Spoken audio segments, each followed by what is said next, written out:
Yes, good evening, everyone. This is with the Benson Media, and today is Sunday. We are blessed to have this time to have a discussion on what happened today. Before I continue, allow me to take this opportunity to welcome all our guests, those who will be watching, and we request you to engage us at the comment section. If you have a question, you can just type at the comment section, and we'll be able to give our view.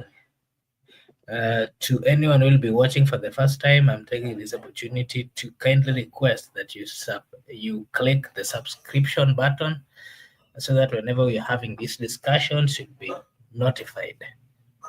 Allow me to take this opportunity to welcome my co-panelist, Mr. Miguda, to say hi before we proceed.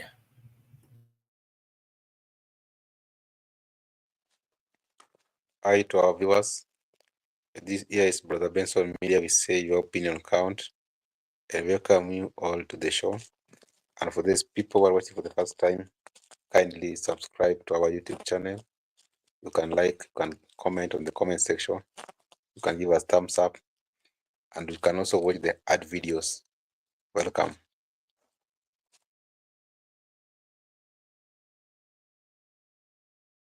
Okay, thank you, Mr. Miguda. I can also see Gypsy Corner at the comment section. Gypsy Corner, how are you? Long time. We did see you yesterday. We are happy that you are there today. Mr. Meguda, I wanted us to first have a discussion on what was happening today. Mr. President was at Soweto in a Catholic church. And that brings me to this question. You know, some few days ago, the clergy, the Catholic bishops had a presser and they spoke about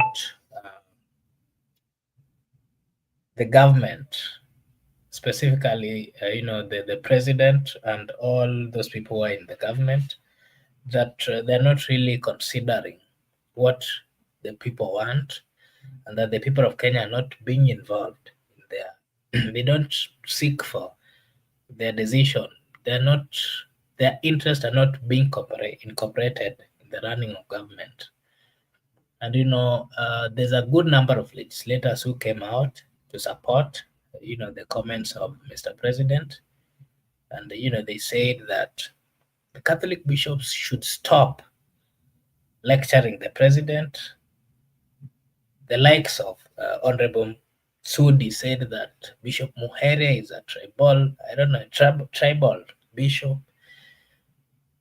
The majority leader at the Senate also had a say, and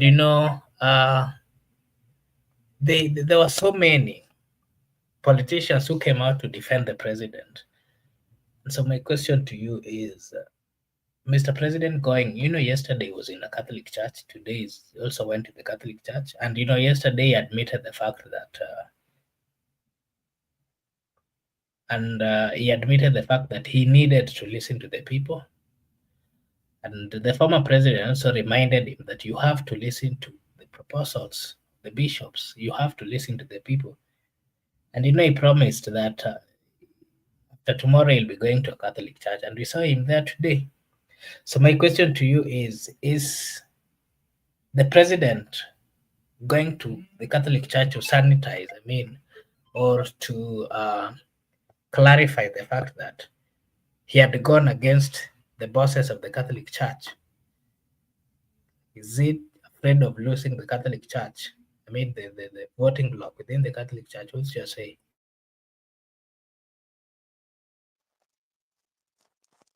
Losing the voting block of Catholic Church could not be the reason. The reason could be Mr. President has just gone to sanitize himself or to correct what the legislatures responded to the Catholic Church. The legislatures, including the Deputy Speaker and Oscar Sudi from Kapsaret, responded to the critique by the Bishop from Catholic Church. Now he went there to sanitize or correct whatever the legislatures responded to the Catholic bishops. Mr. President also, he has been criticized of not going to Catholic churches. They have been saying that each and every Sunday is having a prayer session, but he has never been seen going frequently in the Catholic Church. Now, people could argue that could it be the reason why he is not going to Catholic Church? That's why the legislature responded to the Catholic bishops in that manner. Could it be the reason why President has not been going to Catholic Church? Now he goes to Catholic Church today to confirm to the people that he has got no any bad intention with the Catholic people, with the Catholic Church, the Catholic followers, and that's why when he was at Soweto in Kayole, he gave them some small cash to prove to them that I've been donating cash to those other churches, but have not been donating to Catholic Church. I got no any intention, be it deliberately, to Catholic Church. I personally, I believe that Catholic Church is part and parcel of the government, and that's why, But the problem is, whenever there is a problem, they try to correct it instantly. But the question we could ask ourselves: what if this was just a PR exercise? If it was a PR exercise, then it was not made out of good faith. There was no good faith in it, and it should just be something natural from the president. The president should just be always in constant with the Catholic Church, not whenever the legislatures has responded to the critic by the bishops. That is when he's going to the Catholic Church to sanitize whatever the legislature was saying, so that the government can be viewed that this government is in constant with the Catholic Church. So there's no need. Or, some people, to the mind of an average voter, he will view it that the president, whatever the bishops were saying against the president, those were false. They were not true, because the president has gone to the Catholic Church and also has given them some cash. So the average voter will view it that the Council of Bishops of Catholic Church were unfair to the president, that they were unfair to the president. The president is a good man, a man who fears God, is a God-fearing guy, a man who can come to our church. In fact, he goes to the Soweto Catholic Church. So purely Makubura politics, and this is how politicians do play their politics. Okay, thank you, Mr. Migod. I've been watching some political analysis and seen a good number of political analysts saying that, the first mistake that William Samoei Ruto, the president, made together with his close allies is, uh, talking directly to the bishops and saying that, what, you're being insincere and that whatever you're saying are not true. In short, they were telling the bishops that they are the ones who are lying. The president is not lying. What the president is doing is right, but the bishops are lying.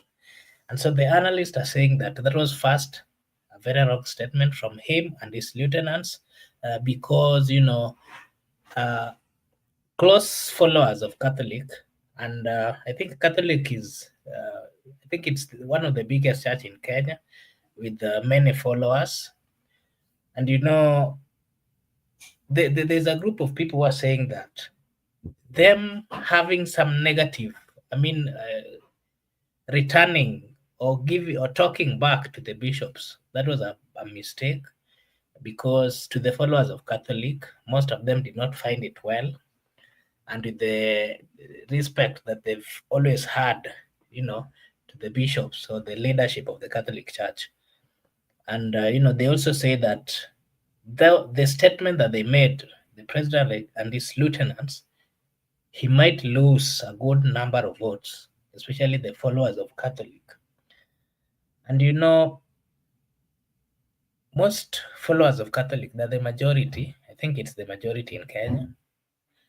And so after the president went and looked at the whole thing which happened, he saw it clever to get to go to Catholic Church and clarify his statement. And that is why he's been seeing, moving here and there. And I also saw an analyst saying that, the Catholic Church is one of the richest church in Kenya. And what the president has been doing is he has been going to sana sana, the African church to help them in either building or something. But I saw the analyst saying that, Catholic Church do not really need the president's money because they have, that was someone, I'll not call, I'll not say the name here, but he was saying that the Catholic Church do not need the president money, and that is why the president has not been going to Catholic and to give them money because them they can sustain. He has been going to the African church, to try lure them or to help them build, their churches because them these other churches feel like they need the president and his assistance.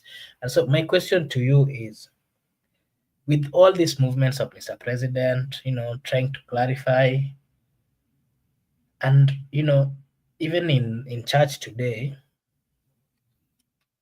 he donated 5 million for the, I think he said it's for the building of the priest house.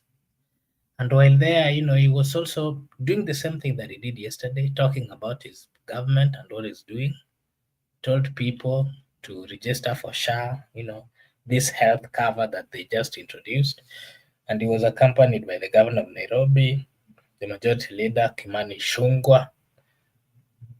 They were all speaking in the same, in the same manner, reminding the people that the importance of registering for the health cover. And also, he said that him, as a president, is very much determined to change the country. And while speaking that, people are not like, ni kama watu wameanza kuzoea hizi maongeo zake. Like people are not really moved. My question to you is, what is your take on the president's comments or speech whenever he gets to the church?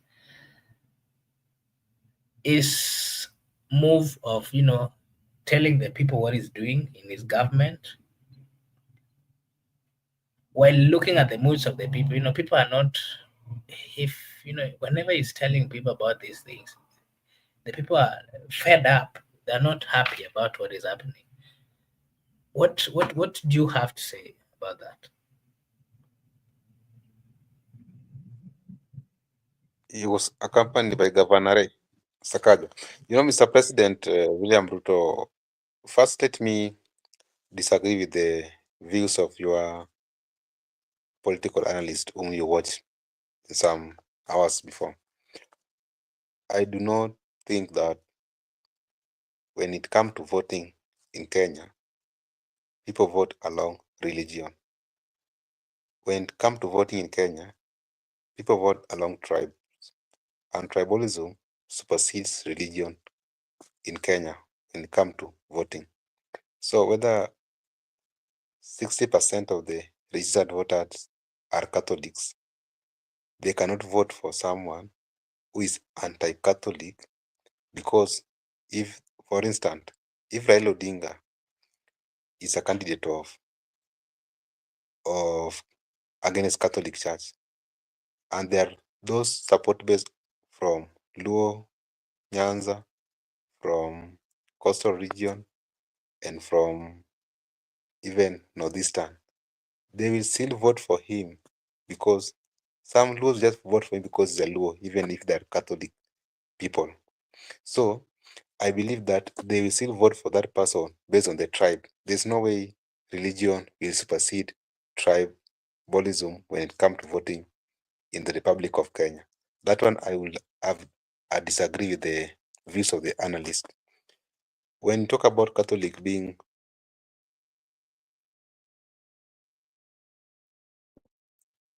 because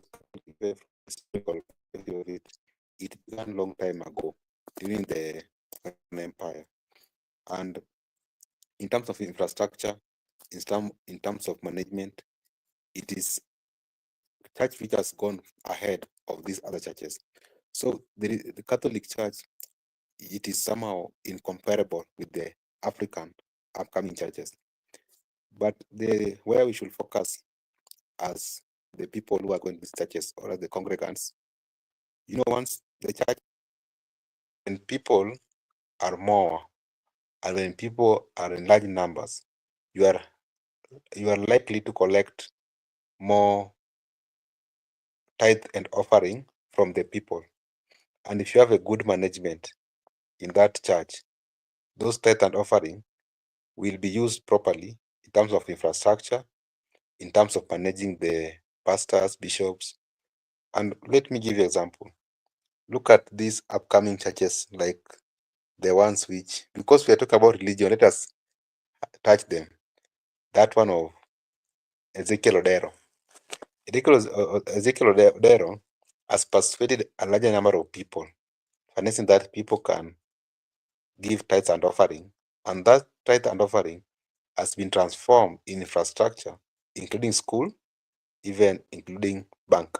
So it is the people, if the people can give tithe and offering, there are many churches.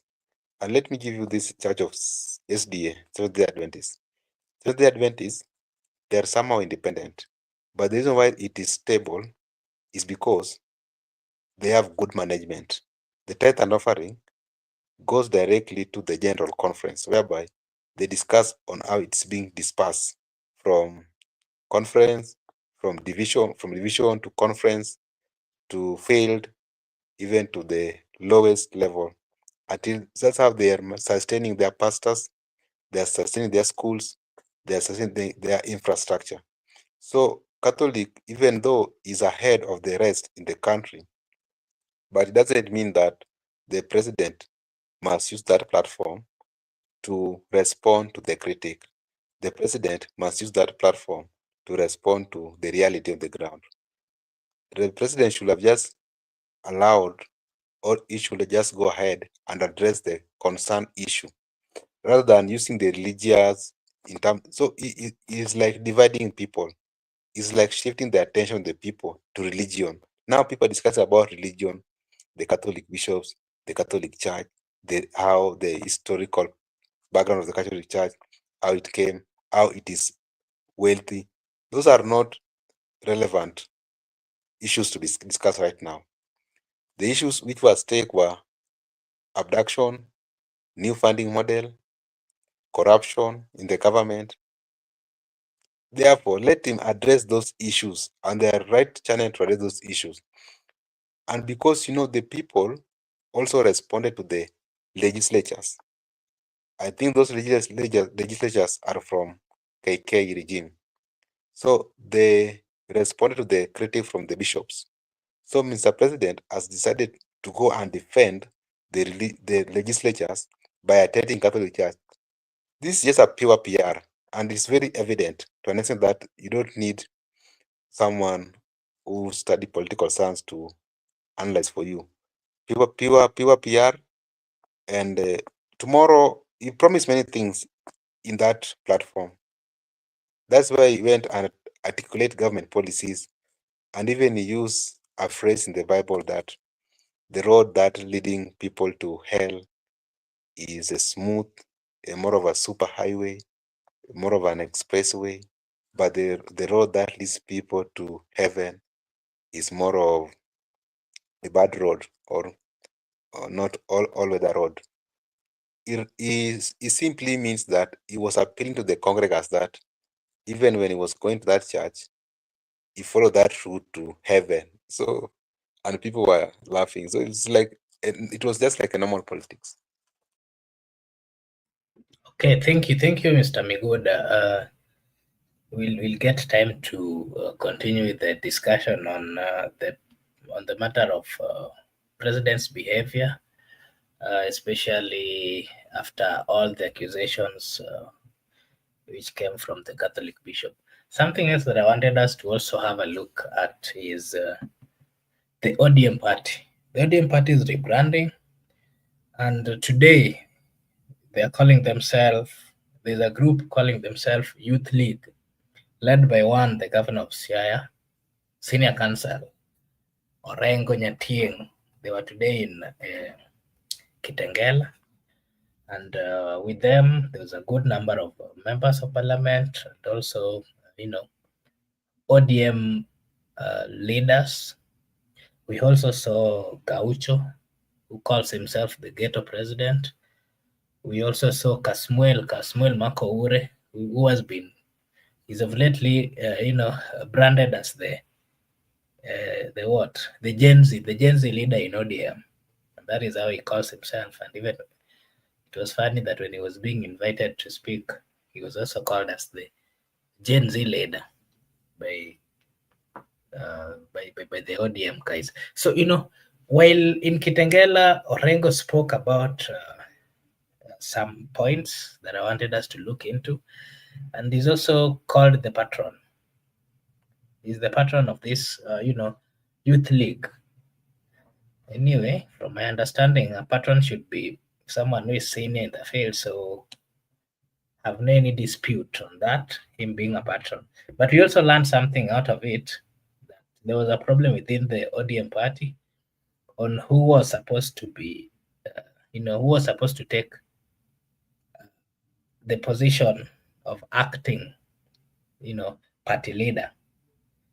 That was revealed to us by Gaucho when he was given a chance to speak. He spoke that, they had requested Baba to let Orengo be the acting party leader. But since Orengo and Nyong'o are close friends, they decided to give it to Nyong'o. But above all, he told Orengo to focus, and that being in ODM would still reward him along the way. So Orengo spoke about this and he reminded the government that they should stop abduction. He also said that they don't want, the people of Kenya to be paying, money when they're going to take or to apply for ID, and that the government should stop that with immediate effect. He also said, promised the people that them as the ODM, they are focused in finishing tribalism in the Republic of Kenya and also the dictatorship that we've been witnessing in the country. That was his comments. What do you have to say about that, Mr. Migu?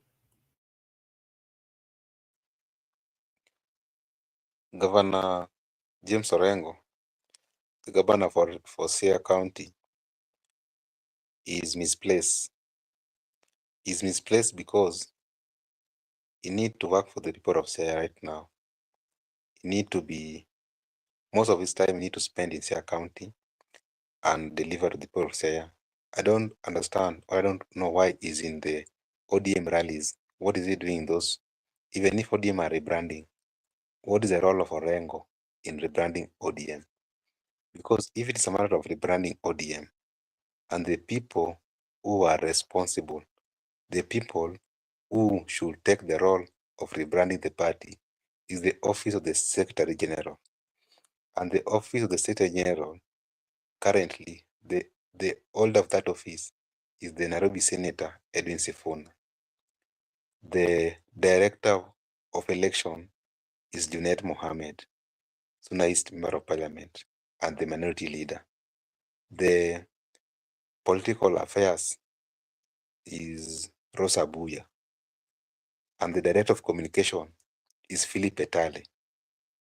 If you can see those figures, those are the people who are responsible to rebrand the party and to move across the country, even to lobby for the new members to come to party. Even the chairperson does not come close to the office of the Secretary General. This is a simple question that the office of the Secretary General is dysfunctional. The office of the Secretary General in ODM is purely dysfunctional. That's why people like Orengo, who are supposed to be responsible to work the people of Siaya, have come and now they have taken the role of the office of the Secretary General, and they have bring people like Gahusho and Kasmuel. So who is Kasmuel in ODM? Kasmuel is a nobody in ODM. Remove Gen Z, there is no Kasmuel. Who is Gahusho in ODM? Gahusho does not hold any political position nationally in ODM. So if you, these are just, and Orengo should be focusing about Siaya County, not the rebranding of ODM. If you see him going to rebrand of ODM, and in the process of rebranding ODM, Orengo is attacking the government, talking about abductions and corruption. So is that rebranding ODM, or is that playing the role of opposition? He's just trying to realign himself with the questions which are being asked by the people, so that whenever he can face the electorate come 2027, they say, okay, Orengo, even though he was the governor for Siaya, at least people were quiet about opposing this government, but he came out to oppose this government. So Orengo is just playing his own politics of the day, like he has been in opposition, he's missing opposition, he's missing those political rallies, he's missing attacking the government. So that's why he might be going to those rallies. But I don't want to dwell so much about Gausho and Kasmuel, because I do not understand the role of them in that rebranding of DM. Rebranding of a party, that is exclusively the role of the Secretary General with the given offices. You know, we have parties whereby Sec General has the full authority to that office. Like Sec General has the role to communicate as the director of communication. Sec General is the director of party nomination. Sec General is also in charge of the political affairs. But here is a scenario whereby that office of Edwin Sifuna is just a Sec General, but he has got no mandates, because all the authorities have been given to other people. All the authorities has been subdivided to the party. To my view, the role of rebranding party should come to that office and should be left to that office. Remember when there was a contest between who to take from Odinga as the party leader to act in his absentia, Orengo contested, and Orengo was being pushed by people like Gausho. Now, they are trying to tell the people that Orengo has got energy, unlike Nyongo, because that's why we wanted Orengo to come to be the acting party leader. And Orengo is resonating so well with the youth. That's why Orengo is being accompanied with people like Gausho and Kasumwe. So they're trying to remove Anyang' Nyong'o out of the equation, that Baba, you gave us the wrong person to lead this party as the acting party leader. How we wish you could have given this baton to Orengo, not Anyang' Nyong'o. So they're just trying to prove their point that we fought so hard to bring Orengo on board, but remove Orengo. Now look at what is happening. Orengo is more active compared to Nyong'o when it comes to matter of rebranding ODM. Those are politics of the day, but ODM without the big wigs, those people are they're just trying their way, and wish them all the best. Okay, thank you. Thank you, Mr. Miguda. ODM, ODM has been a party which has lasted for quite some time. And, Raila has been in this party and he's a fanatic supporters. So my question to you is, this is not the first time that we're seeing ODM rebranding. ODM, for years, every general election, they've been, towards the end of election, always ODM, people always say that, oh, hii party ni kama itazimwa, hii party ni kama itakuja. But towards the end, we've always seen them rebrand, and, they have maintained number 2 in all the elections since it was formed. My question to you is, with the absence of one Raila Amolo Odinga this time round, because he's leaving, going for the AUC, are you seeing a possibility of ODM rebranding until it becomes the stronger ODM that we've always seen towards, during the elections? And the people who are within the ODM, are they going to convince the people to come back and join the ODM party? And again, with the difference opinion that we are also seeing among some members of parliament, the likes of Babu Wine, who are also part and parcel of ODM, having a divergent opinion, is ODM going to come back to its strong stand that it has always had? Mr. Migula. ODM is not going to make any improvement. He can remain where he is right now, or he can be some back steps backward, but ODM is not going to move forward. Makubura, when it comes to rebranding require a lot of things. You don't just wake up in the morning and you start rebranding. Rebranding requires skills. Rebranding requires knowledge. Rebranding requires creativity. Rebranding requires innovative. And you need those people in that party who are gifted to allow you to rebrand your party. I just want to give you an example with the ODM, which you have asked me. Remember ODM in 2007, when ODM was competing against PNU, ODM captured many members of parliament. So going towards 2013, people came out of ODM. William Ruto moved out of ODM with a good number of MPs. Musalia Mudavadi moved out of ODM. But there was this one man who is a creative man, and this one, he is gifted. You can't take away from him. Ababu Namwamba. Ababu Namwamba came with a slogan. When people are now going out of ODM, the likes of Shebesh were leaving ODM.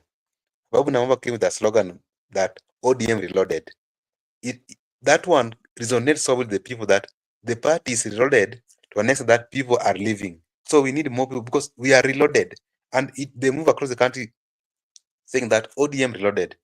People were moving out from ODM because it was reloaded. Ruto left, Mudavadi left, the likes of Shebesh left because the party was reloaded. Now that one was so good slogan that make it to hit headlines. In 2013, after they have lost elections, towards 2017, when they were going for party primaries, that for the national delegates, also same Ababu Namwamba came with a slogan that ODM fresh. Now you see, it was from ODM to ODM reloaded to ODM fresh. And in that ODM fresh, he brought another slogan that Jitokleze na ID. It means that when it is ODM fresh, now people have forgot about ODM reloaded. Now we are in ODM fresh. And the ODM fresh was resonating with the youth at that moment. The same way ODM reloaded was resonating with the youth at some moment. So in that ODM fresh, it was trying to bring new faces, the Johos, the Junet. People are now getting to know Joe. Who is Joe? Joe was want to be a party leader, such things. And that is what made Joe to be the deputy party leader up to now, when he was resigning to go join government. So after this guy left ODM, when he went, he was just out as the Secretary General for ODM. There has never been any new slogan, any new formation, any new rebranding of the party. When we were going to election in 2022, they brought another one, ODM, Tuko Tayari. Tuko Tayari was there. They have now repeated twice, ODM, Tuko Tayari. Previously, when I saw them having their rally, there are those old guards who still believe ODM Tuko Tayari. And now you are bringing the likes of Gausho and Kasmuel to rebrand the party. On which perspective? Do they have new slogans? Do they have the rebrand that will resonate with the Gen Zs?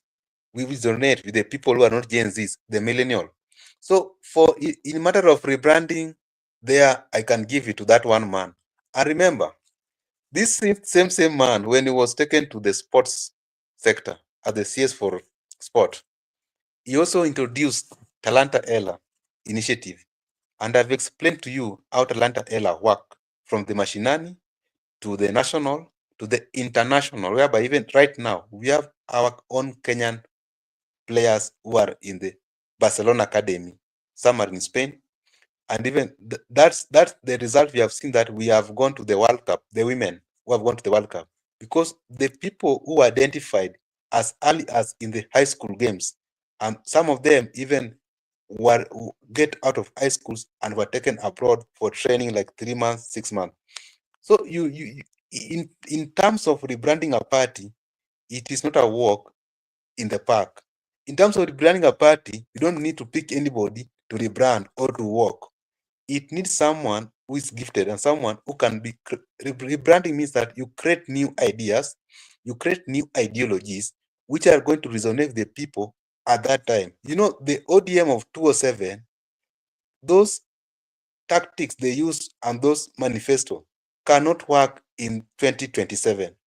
The same way they use 2017 cannot work. So you must learn the mood of the country and the dynamics of the politics, and you find a slogan or a tag that is going to resonate so well with the current political dynamics.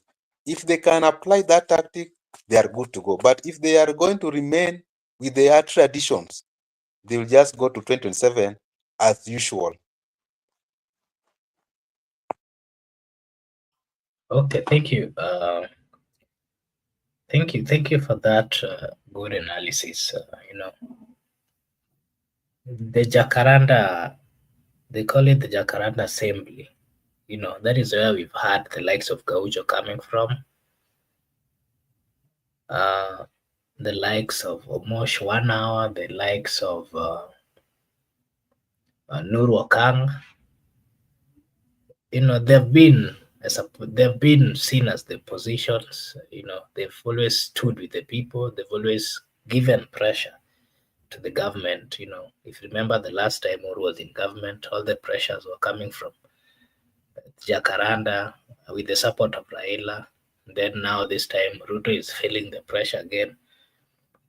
And when Raila got into the broad-based with his members, ODM, the guys at Jacaranda, they took a break. We've not heard from them doing a lot of criticism. But today it looks like they've all changed.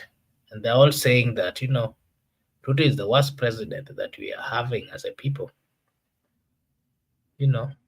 Almost 1 hour saying that, Ruto is the liar, is a liar that they've never seen. Nuru Okaga is also saying that is the worst president in our times. And they have their reasons. They're saying that the roads, the healthcare, name them. They have a good reason why they're saying that, according to them. Something else, there's also something else that we are also seeing in that Jakarta. When you see the likes of Omosh, for some weeks they've been quiet since Raila got there, and now they've came back to their senses, and now they're criticizing the government. I would want you to give your opinion on that shift. Something else that I want you to give your thought on is, and by the way, Omosh 1 hour was also seen in Soweto, where the president was, but he didn't. I don't know whether he was invited. I don't know how he knew that the president was going there. And sometimes back he said he had left to another religion. I don't know whether that was true or not. I don't know whether he was invited. You give us your opinion on that. And then the deputy governor of Embu, they were somewhere today in it was a family Thanksgiving in SEK in a place called Mukangu in Embu County. The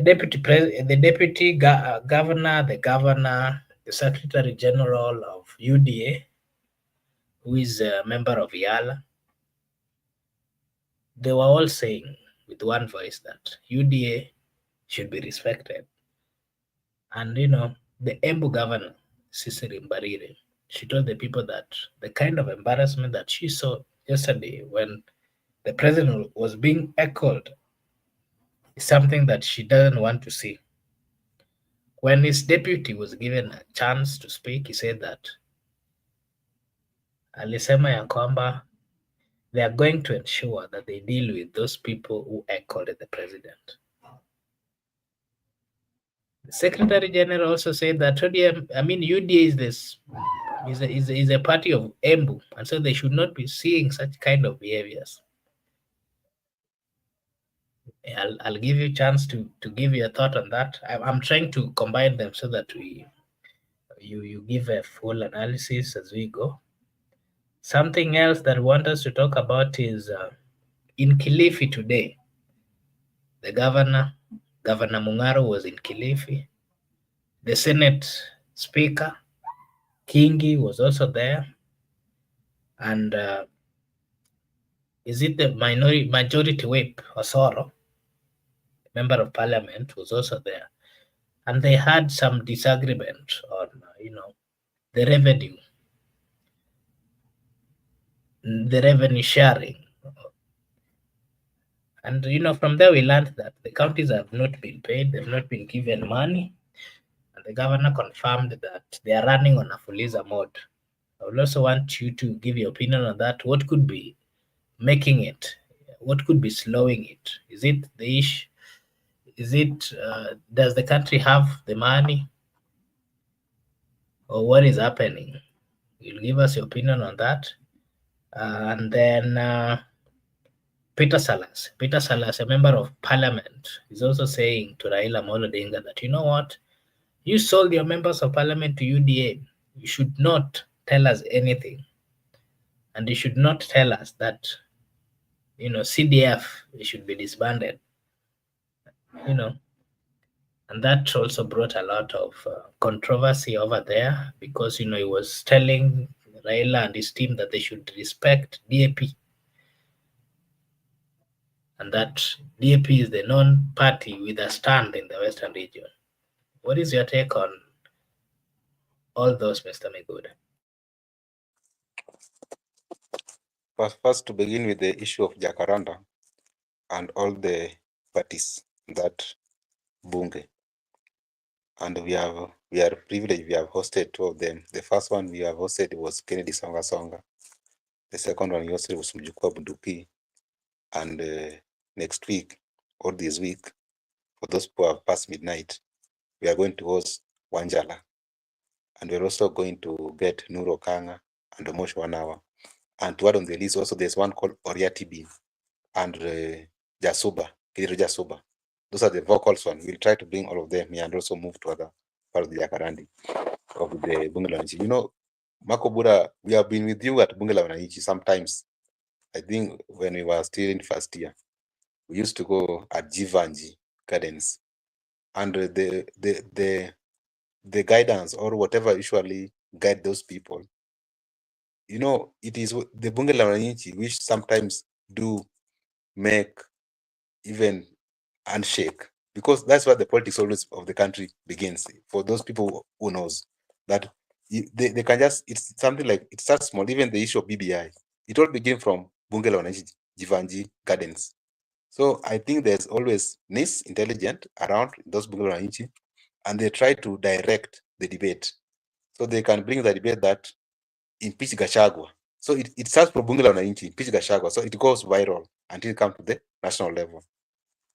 People at Bunge la Wananchi, most of them are lowly regarded in society. And the people who are lowly regarded in society, even when Jesus Christ came, he first went to Galilee when he was starting his ministry. And he told the people of Galilee that the time is fulfilled, repent. And he looked for his immediate disciples like Simon, Peter, who are fishermen. So they tend to believe religion. And whenever you attack religion, you attack them. There's no way the Bunge la Wananchi people will forgive you for attacking religion or attacking God or Jesus Christ.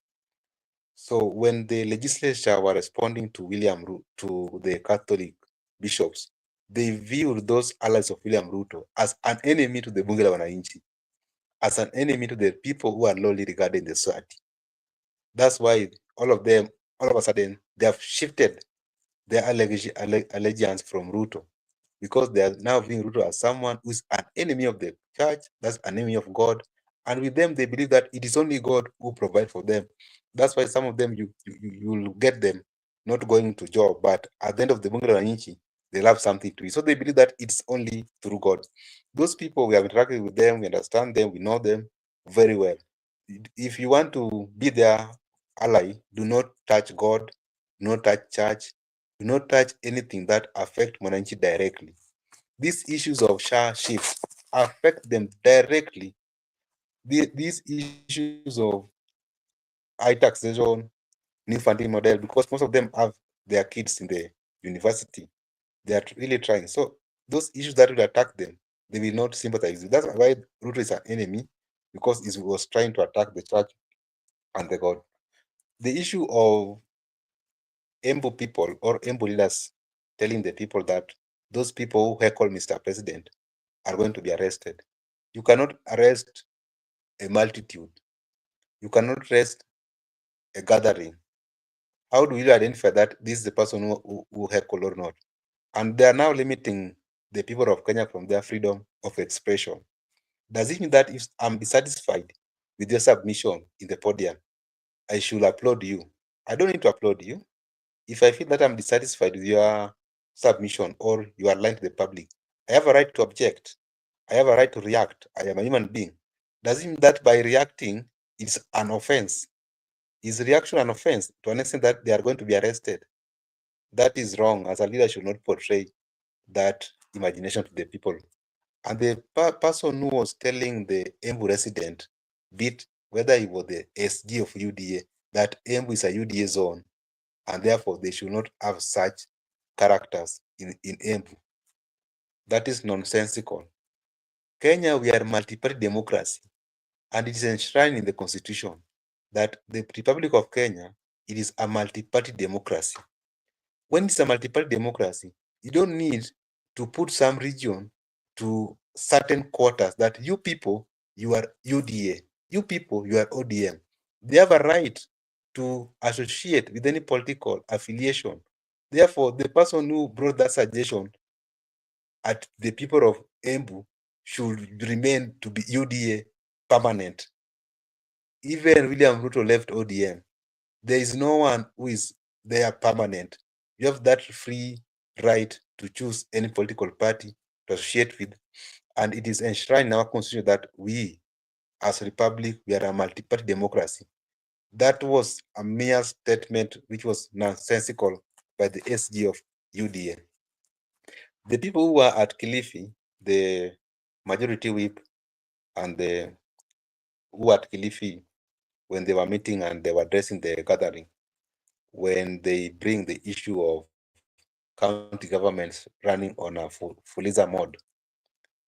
That is the backstroke with the president, the backstroke with the deputy president. Currently, we have the new deputy president whom they told us this is going to work. And you know, the role of one of the roles assigned to the deputy president is to chair the IBEC. Is the one who is chairing the IBEC, is the one who is coordinating the national government and the county government in terms of budget. So we will ask him questions that why is that the counties funds are delayed and Kenyans are paying tax, and in fact they are introducing a new finance bill very soon whereby we are going to pay tax. So it should not be delayed, because at county level we have people who are employed, and even county government also facing debts, the previous debts by the previous regime. Some have not been settled. Even some MCAs who lost their election, the previous election, some are still demanding worth 1.2 million from the county government. They should work in haste and they should make sure that the people are paid. And the deputy president should be asked this question, because as the chair of IBEC, we need to know why they are delaying. And when the CS for Finance, Mbadi, was asked the same question, he said that by November, he will make sure that there is no debt they are owning the county government. But I'm now surprised that county governments have not been paid and they are running on a Fuliza mode. That is wrong, because we value devolution and we understand how devolution has assisted people, not only in terms of infrastructure in the country level, but in terms of employment and also in terms of service delivery to the people at mashinani. Therefore, they should work very fast to ensure that they fund the county government to make sure that the people of Kenya get better services, which in fact faster. When you talk about the issue of Salasia attacking ODM MPs and Barbara Odinga, Salasia was speaking the truth. And you know, when you speak the truth, you will resonate so well with your crowd or the audience. He spoke the truth. And what I picked from what he said, one, I picked that Salasia said that it is Raila and Kibaki who brought the issue of CDF. If Raila and Kibaki brought the issue of CDF, now Raila is in support of removal of the CDF. So Salasha was like, how does it mean that it was right there, then today it is wrong? Another question Salasha was asking, that if Raila is opposed to revenue and blaming the members of parliament, Raila knows very well that the role of opposition or ODM, because they have remained firm that they are in opposition, is to oversight the government. If Raila means well to oversight the government, why has he donated his so-called expert to the same government he wants to oversight? So how is he going to oversight it? And the so-called expert have been donated to that regime. So Salasia was just telling the people that if we mean that we are oversighting the government role of our MP, we should not join this government through backdoor, through so-called expert, which were said by Raila. He goes ahead and said, Leaders Baraza should respect Eugene because Eugene, as the governor, that is George Antembea, the DAP party, and member of parliament. And Salasa also said that he never participated in the impeachment of Rigathi Gachagua because some people who participated in that impeachment, they never did it on a good faith. Some were instructed that go and impeach Rigathi Gachagua. So there was no free consent to that voting. That's why even Didmas Baraza was given a mic to speak after Salasha, and he attacked Salasha that Salasha is a young bro. The audience objected Didmas Baraza. So sometimes what Salasha was saying, you can view him as someone who is young who has no point, but he had a point that if the role of the legislature is to oversight, and you have taken your members from the legislature to join the cabinet, the executive, then you are saying that the legislature has failed. How? You cannot oversight the government you are in. You either be outside and oversight, or you be in government and accept oversight from the members of parliament. So he was trying to prove that parliament should be independent, and parliament role is to oversight the executive whole, be it whether you are in ODM, UDA, Wiper, you have to oversight that executive. Makubura, back to you. Okay, thank you, Mr. Miguda. I think the last thing that we are remaining with is the issue of the deputy president, Mr. Rigathi Gachagua. The former is not the former, or the second deputy president. He was in a church today, and he had a message to the people in leadership. He told them that whenever the religious leaders have spoken, they have to be listened to. And if they are not listened to, they have the power to change things. And he said that whatever the Catholic bishops said should be listened to because they are representatives of the people.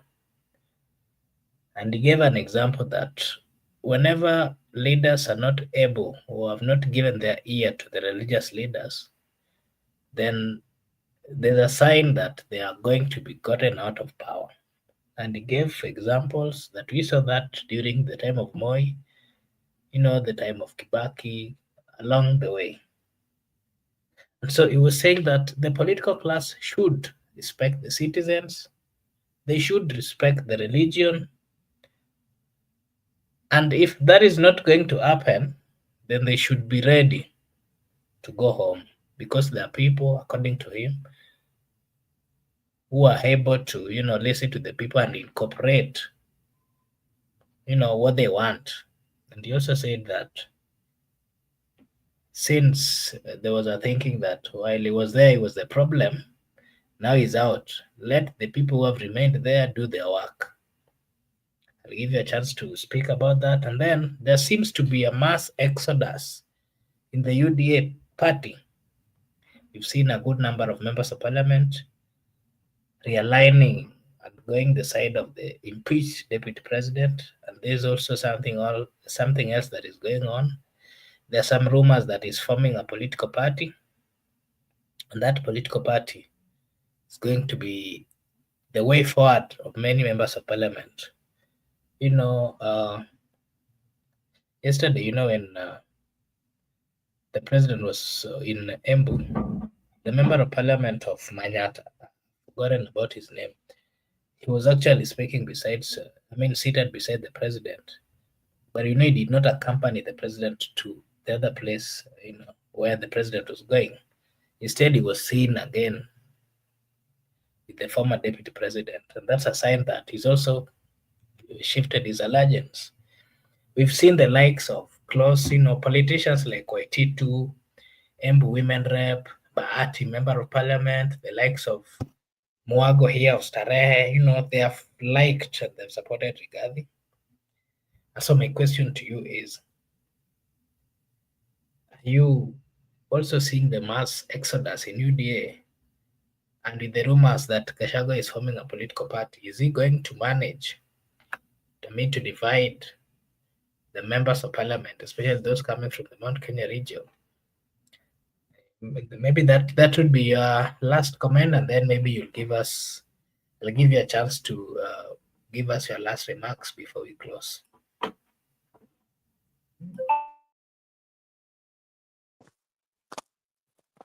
Former Deputy President Rigathi Gachagua is now fighting outside.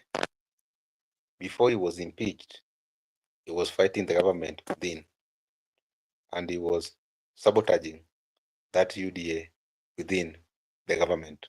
That is how he was accused by the people who are saying that he is supposed to be impeached. So when he was sabotaging the UDA within, there was some instance whereby they used to attack each other with the president in the same platform. The president could get a mic, attack president take a mic, respond to Rigathi Gachagua. They also used to respond to each other at different regions. Sometimes Rigathi Gachagua was in Washingishu attacking president is going to Bungoma attacking Rigathi Gachagua. So there were opposition within the government, within the government. Now Rigathi Gachagua was impeached. He has decided to take that war outside. Now he want to sabotage UDA outside government. He want to sabotage Mr. President outside government.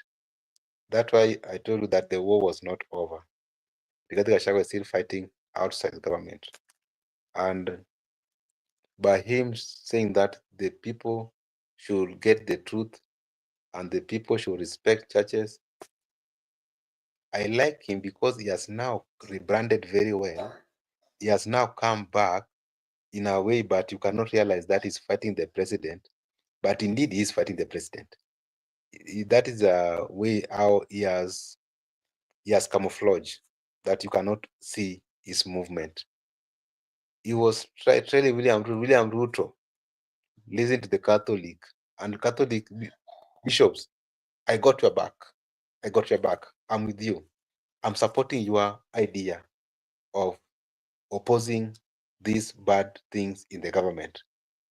So he was simply responding to William Ruto, and he was simply attacking William Ruto jointly with the Catholic Council of Bishops, and that's politics. So he has the good part of it now. He has rebranded himself and is now doing it in a manner that more of a civil manner, not the way he used to attack Raila, the way he used to attack Uhuru, the way he used to attack within the government. Now he's moving on swiftly and with a very different tactical. And we can applaud the current advisor of former Deputy President Rigathi Gachagua, who is advising him on how to make his moves politically. When it comes to the issue of mass exodus in the UDA party, I've told that this guy is now moving swiftly, silent moves. That's why there's mass exodus. The member of parliament of Manyata, whom we are referring to, is called Gitonga. Gitonga, sometimes Even, he voted yes, he voted no, but when it goes back to Manyata, I told the people that I ought to have voted yes, and I regret voting no. I should have voted yes for the finance bill. So he has been trying to balance between the constituents people and the loyalty of the leaders. Sometimes, he's in a delicate balance. He doesn't understand that whether to support William Ruto or Rigathi Gachagua. But I believe that the ground in Mount Kenya has shifted, and they no longer trust William Ruto because they felt that they have been betrayed. And that's why William Ruto has got no interest in Mount Kenya anymore. He has decided to go to Western and Nyanza. He's concentrating, even if you look at those areas where he's going to churches in Nairobi, like Soweto, Catholic Church. The majority of people who decided that, you understand where they come from. When he was in the African Divine Church, the majority, you understand where they come from. So he's targeting those population in city and outside the city. He's simply telling the people that, Mount Kenya people, I'm done with you. Do whatever you can do, but I don't care. I'm going to look for the new friends.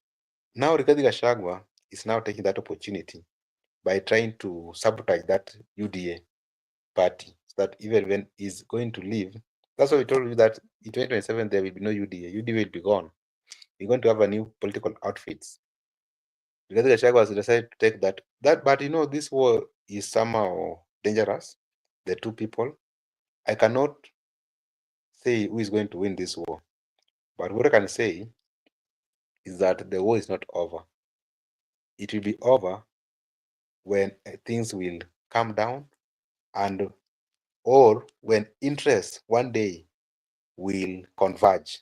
One day their interests might converge. The interests of the former deputy president and the interests of the current president will converge. Once their interests will converge, they will come together. The way the interests of William Ruto and Raila converged and they came together. That's why we still maintain that there is no permanent friend, there is no permanent enemy, but there is permanent interest.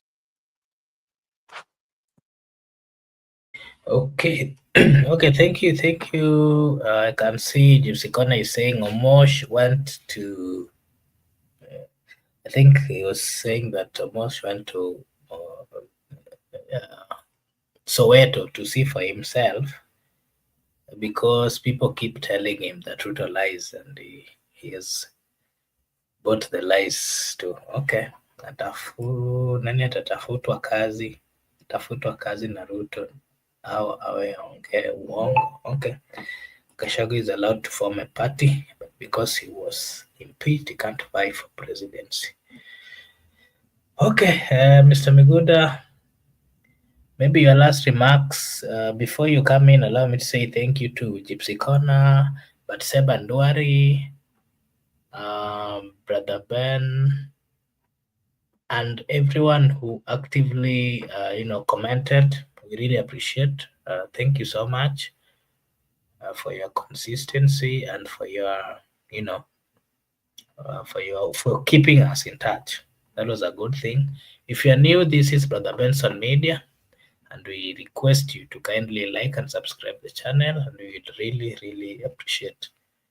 Mr. Miguda, what's your final remarks? What do you want to tell the people? My final thought to our viewers and our new viewers. This is Brother Benson Media. We kindly request you to subscribe. You can press the subscription button. You can give us your likes. You can comment in the comment section. You can also watch the ads videos over there. You can give us thumbs up. That is the way you can support this channel.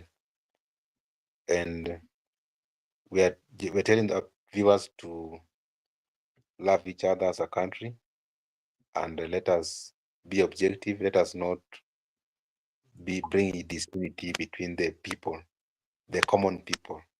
Let politicians divide amongst themselves, because with them, they have different goals in politics. They have different interests in politics, and they have how their interests do converge and how their interests do diverge.